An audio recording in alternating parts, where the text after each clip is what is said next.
मैं सबसे पहले तो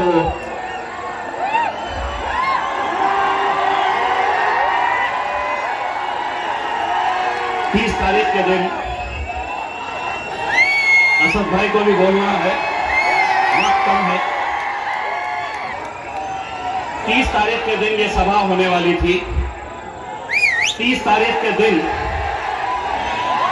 पुलिस ने हमें ये सभा लेने का परमिशन भी दे दिया था, लेकिन मेरे कायद बैरिस्टर असदुद्दीन अवैसी साहब ने उस दिन ये फैसला लिया जब यहाँ के आईजी और एसपी साहब का फोन आया और उन्होंने ये बताया कि यहाँ का माहौल थोड़ा गर्म है।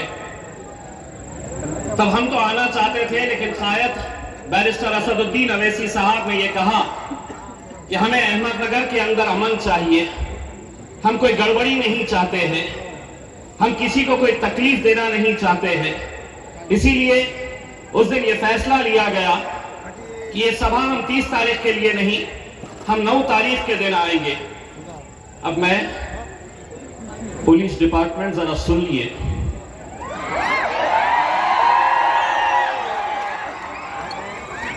आप लोगों को हमसे इतनी मोहब्बत क्यों है, पहले ये बताइए। सारे पुलिस डिपार्टमेंट से हम ये सवाल करते हैं, क्या वजह है कि जब भी हम आते हैं तो हमारे हाथ में 3-3 पेज का एक लव लेटर दे दिया जाता है। अभी गेस्ट हाउस के अंदर एंटर हुए नहीं कि पुलिस अधिकारी अंदर आ रहे, असद भाई समझ गए मोहब्बत का पैगाम लेकर आए हैं करके, और उस पैगाम के अंदर ये लिखा होता है कि आपने ये बोलना, ये नहीं बोलना, ऐसा करना, वैसा नहीं करना। तो अब इसी पुलिस डिपार्टमेंट को मैं ये कहना चाहता हूं, आपकी जैसी मर्जी है उस हिसाब से आज का ये जलसा हुआ है। लेकिन एक बात ये भी समझ लीजिएगा, अगर अहमदनगर की सरजमीन के किसी भी स्टेज के ऊपर से अगर मुसलमानों को गालियां दी गई तो हमारी जबान कैसी है, हम आने वाले जलसे के अंदर हम दिखाएंगे।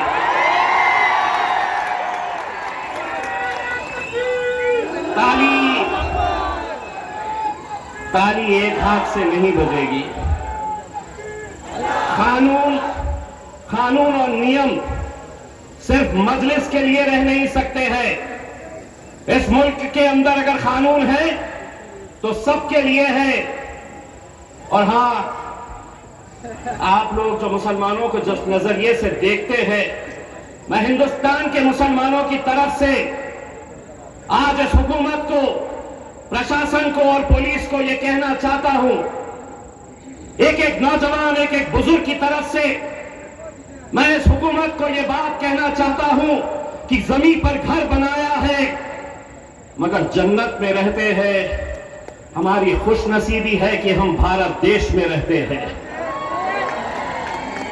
हर रोज हमने यहां पर भी कई बार हमारे खिलाफ गालियां तक सुनी है, लेकिन अगर आप ये समझ रहे हैं कि हमारे मुंह में जबान नहीं है, तो ये जितने भी है इन सब की जबानों को अगर मिला दे,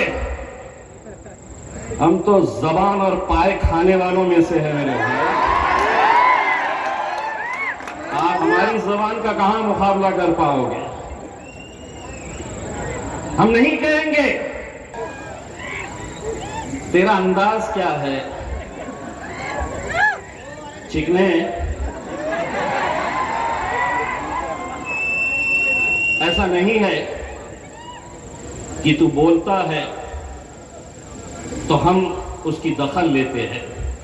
दरअसल क्या है कि अहमदनगर की सड़क के ऊपर से अगर आप गुजरते हैं तो आजकल मेनका गांधी की वजह से कुत्तों को पकड़ा नहीं जाता है, रास्ते पे ही छोड़ा जाता है। तो कभी कोई गाड़ी पे जा रहे हैं, आप मोटरसाइकिल पे बैठ के जा रहे हैं, कोई गाड़ी में आप सफर कर रहे हैं, तो अक्सर आपके साथ भी हुआ होगा, पीछे भागते हुए कुत्ते आते हैं, भौंकते हैं। आप क्या करते हैं? आप अपना सफर जारी रखते हैं। वो पुलिस वाले साहब मेरा रिकॉर्डिंग कर रहे, मैंने नाम लिया ही नहीं किसी का मेरे भाई, लेकिन जिसको समझना था कि गाड़ी पे सफर कौन कर रहा है और पीछे कौन सा कुत्ता दौड़ रहा है, ये अहमदनगर की आवाम अच्छी तरह से जानते थे। और मुझे मालूम है तुम क्या समझ रहे हो कि ये जलसा सिर्फ तुम ही लोग देख रहे हैं।